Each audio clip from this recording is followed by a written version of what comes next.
Hi, in this tutorial we're going to look at how to create forms in HTML5. Now the purpose of a form is to collect information from a visitor to your website and then process or send that information someplace. And so I have a form here that we're going to create, and it has some of the more common form elements, things like text boxes, checkboxes, a select list, radio buttons, and a text area. And then we also have a submit button for sending the form. So we're going to look at how to create these different form elements and how to construct a form. So to begin with, I'm going to open up my beginning file that doesn't have the form added in, my beginning file that doesn't have the form, my beginning file that doesn't have the form set up yet. So the way this is structured is I have it set up in a table, and I'm going to do another separate video on how to structure and lay out a form without the use of a table. But a table is a common tool that's used for laying out and displaying forms because that allows us to line things up nice and evenly. So this is a table that's already been formatted, and I just have some placeholder text in to show where we're going to add these form elements into our document. So I'm going to go into the code for this page, and I'm going to start at the top. Right, we have our table set up, and then all of the other information that you just saw on the sample form. Now the first thing you need to do is to create the form by using form tags. The entire form must be enclosed inside a single set of form tags. So since our table, everything that's in our form is within this table, I'm going to wrap up the table inside an opening and closing form tag.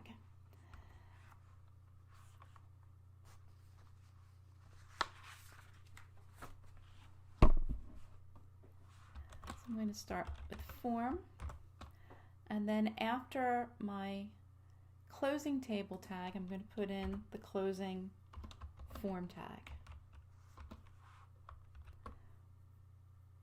Now it's important that all the pieces of your form are within the opening and closing form tag, because the way the browser treats a form is that when you click the submit button, it's going to collect all the information that's between the opening and closing form tags. So if you have something that's not inside here, it won't be sent along.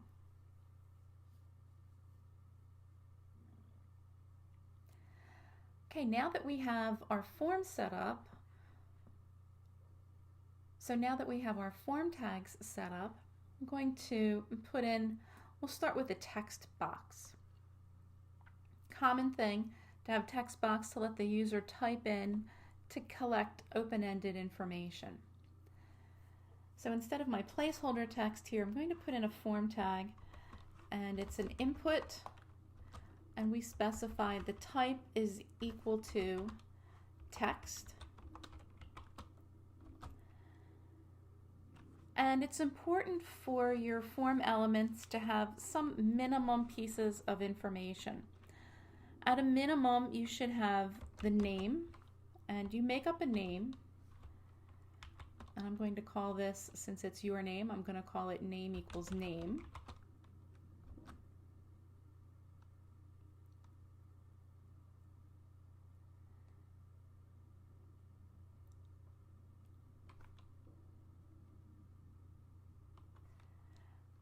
And we also want to include an ID. ID equals name. And the ID is used quite a bit in some programming or scripting languages in order to be able to find this form element. So now if I switch back to my preview, we should be able to see a text box here.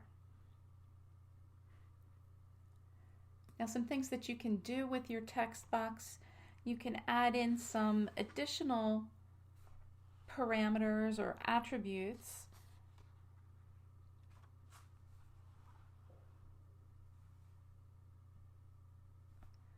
One of which is size, which is how big it displays on the screen.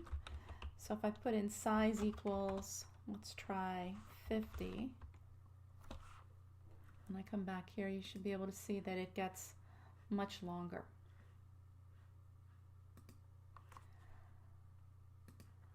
There are a number of other attributes.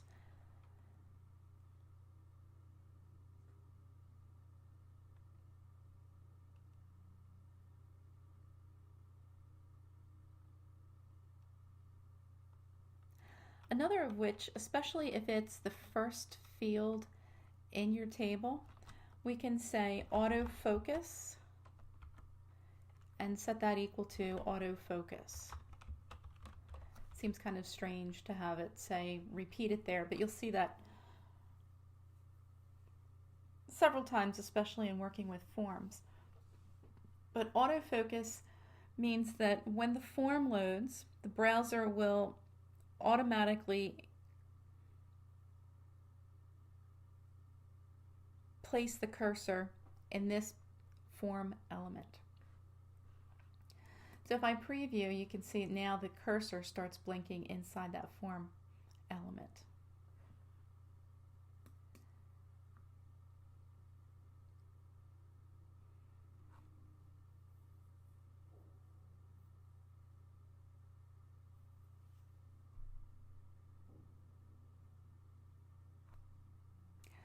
Now on the form, we also say that this is required. And we can put in another attribute called required,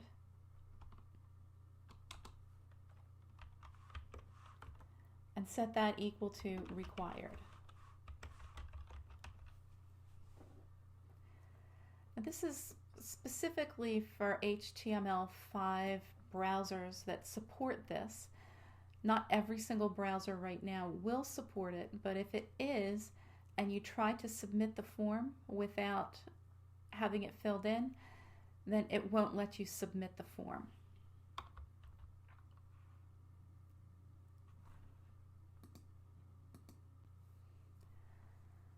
So you want to require something. It's not foolproof at this point, but it doesn't hurt to put it in. If a browser that doesn't display this or that doesn't support this attribute, it just ignores it. Okay, our email is really pretty much the same. So I'm going to copy this and paste this in. Except I want to change the name and the ID so that it has some relevance to the kind of content that we're getting here. So I'm going to call this email and change the ID to email. And we can't have more than one autofocus. It can't, have it in two places at once. So I'll remove the autofocus from this one. So we'll check and see. Now here's our other text field. Next, let's make some checkboxes. So we're going to have several checkboxes that the user can pick off, that the user can check off based on the kind of services that they're interested in. So we're going to do checkboxes, meaning that the user can select more than one. And that's the purpose of a checkbox. When you have a list of things that you want to give the user more, or if you want to give the user the option of selecting multiple things, then checkboxes are the easiest thing for them to use. So we'll begin by putting in the tag for a checkbox. So this is input type equals checkbox, and some other attributes of our checkbox. All of our checkboxes are going to have the same name. So I'm going to call this name equals services. The value is going to be checkbox. And I'm going to give it an ID of wedding. So each one will have its own unique ID that will distinguish this checkbox from any one of the other ones. So now if I preview this, I have one lonely little checkbox here with no label or any indication to the user what it's for. So let's add a label. And what we're going to do is we're going to wrap the whole checkbox inside a label tag. And then right after the checkbox, I'm going to put in weddings. And I'm going to close the label tag. So now the label, this wedding label, is attached to this checkbox. So now let's look at that in the preview. And then we have our label next to our checkbox. So now before we put in the next checkbox, I'm going to put in a break tag because we want it to be in the same table cell, but we just want to put a line break in there before the next checkbox. And what I'm going to do is finish up the checkboxes and then come back so that you don't have to watch me type all of these in.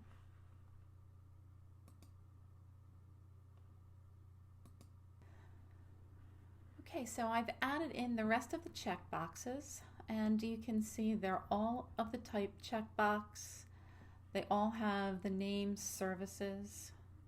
Their value is checkbox, and then they each have a unique ID. And if I look in the preview, we can see here they all are nicely lined up. Now we haven't looked at submitting your form yet, so before we get too much further into this, let's look at putting in a submit button and a quick overview of what all this means. What is the value of putting in name and value and ID in here? So first let's put in our submit button. So at the bottom, I have my comment in here to say submit button here. And the submit button is an input type equals submit. And the browser knows that when we have an input type of submit, it's going to make a button for us. So if I look at it in the preview, you can see our button here. The default is submit, or some browsers will say submit query in here.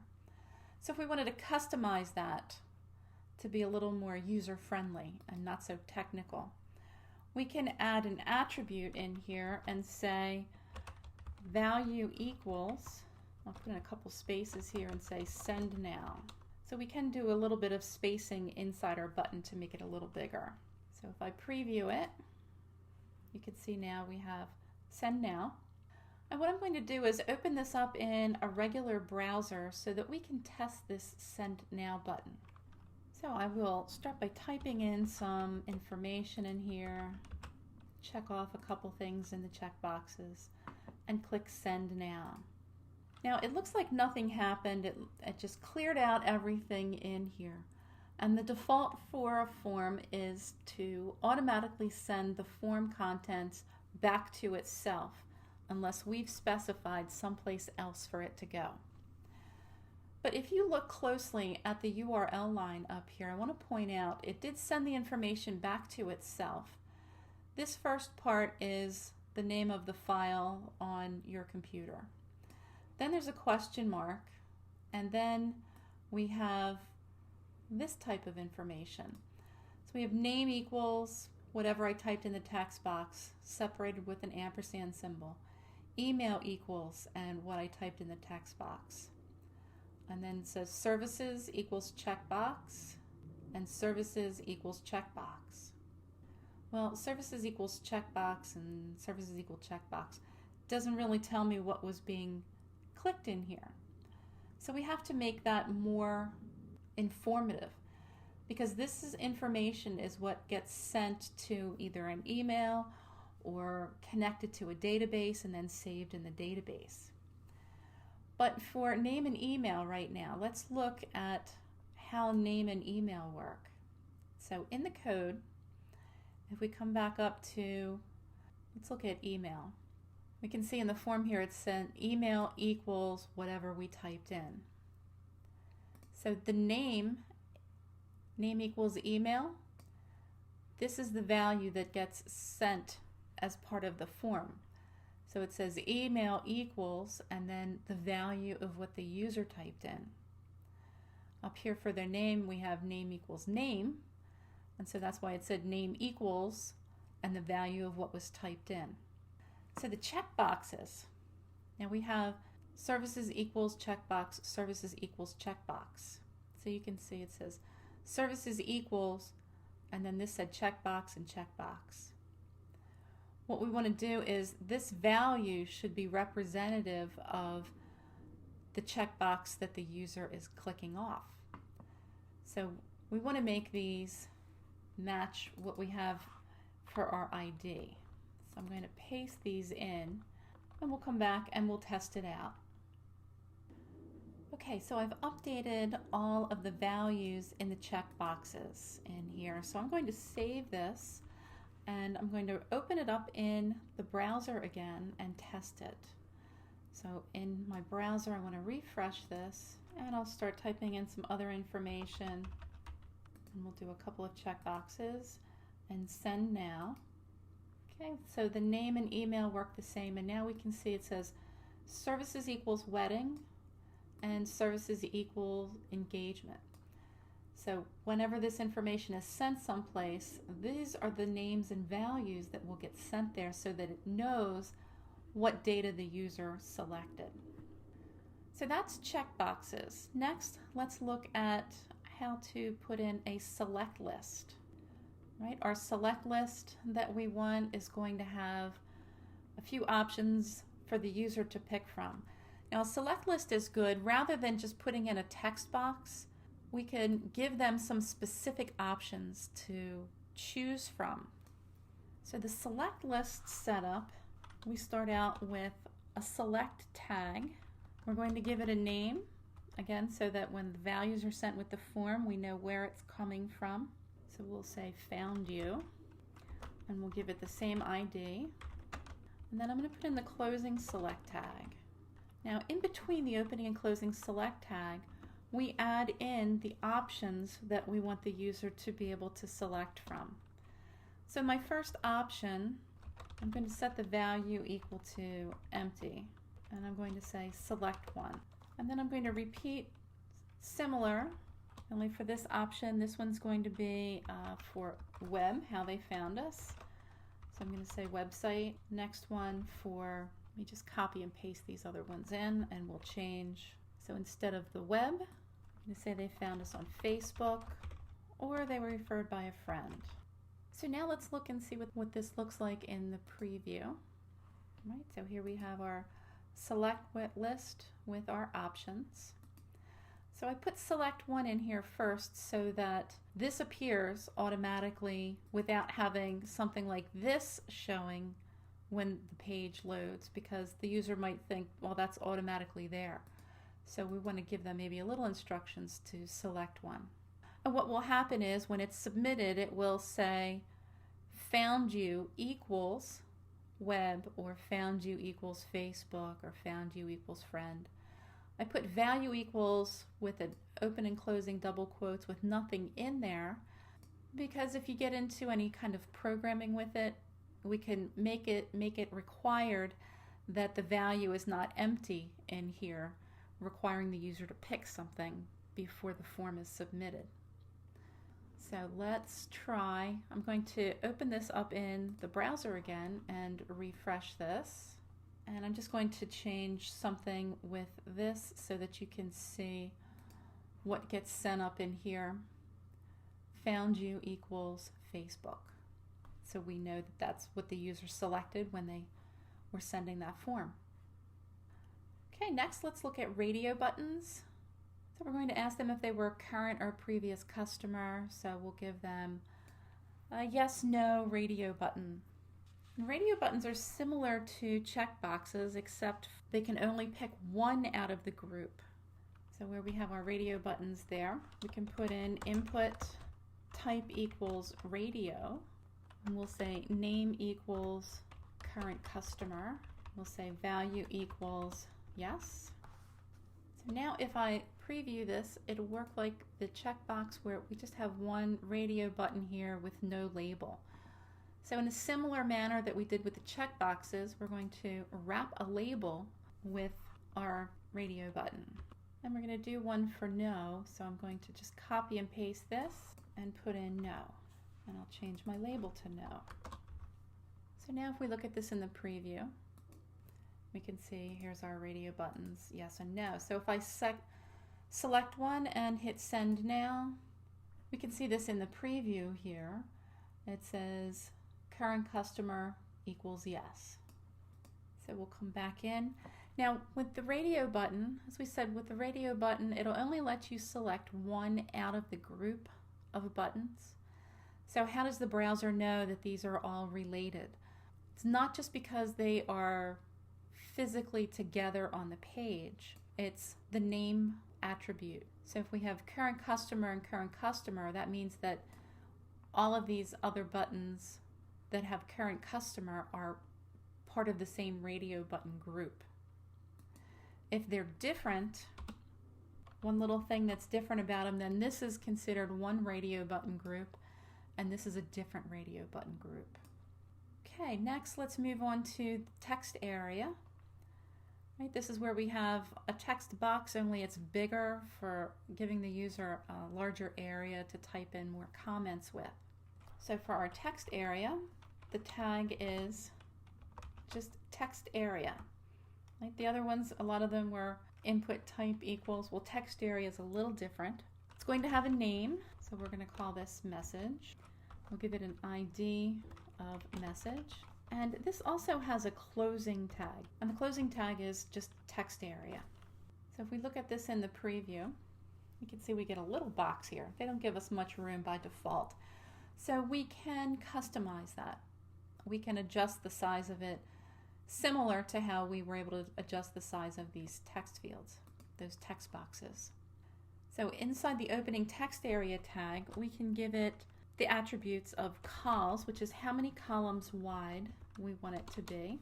So let's just say 50 columns wide. And we can also say rows, how many rows high, and let's make it 6 rows high and see what that looks like. So we'll go to the preview. And here we have a little bit bigger text area box. So again, really quickly, if I type some stuff in here, check off a couple of options, something from the select list, a yes or no, say message here, and send now. Right, it appears in the URL line with the information, the name and value pairs from our form. Now I have a longer, more detailed video on how forms work. So more details on how this information gets passed around, how to set up your form so that it will send information. But really quickly on that topic, the opening form tag that we did at the beginning, as we said, the default is that it sends it back to itself. But if we wanted to send it someplace else, like you have a form processor that's available through your web host, or maybe you've done some programming and you can write your own form processor. Inside the opening form tag, we can add action equals, and then inside double quotes, the name and the path to where we have a form processor. So I have one posted on my website.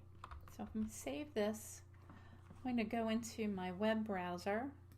And we'll say test name, test email, click off a couple of options, and click send now. Right, my form processor is set up to get the name and value pairs and display them back from the form. This is just an additional processing value that's in here, so you can ignore that if you get something like there. But in place of this form processor PHP file, Sometimes your web host will give you something that will process the form and let you send information to your email. Or as I said, if you're a developer or a programmer, you may be writing your own PHP scripts or your own Perl CGI scripts that can capture this information and then process it from there. But HTML on its own doesn't process form data. So that's an overview of creating a form in HTML5 and doing some of the basic setup with the more common form elements that you'll work with.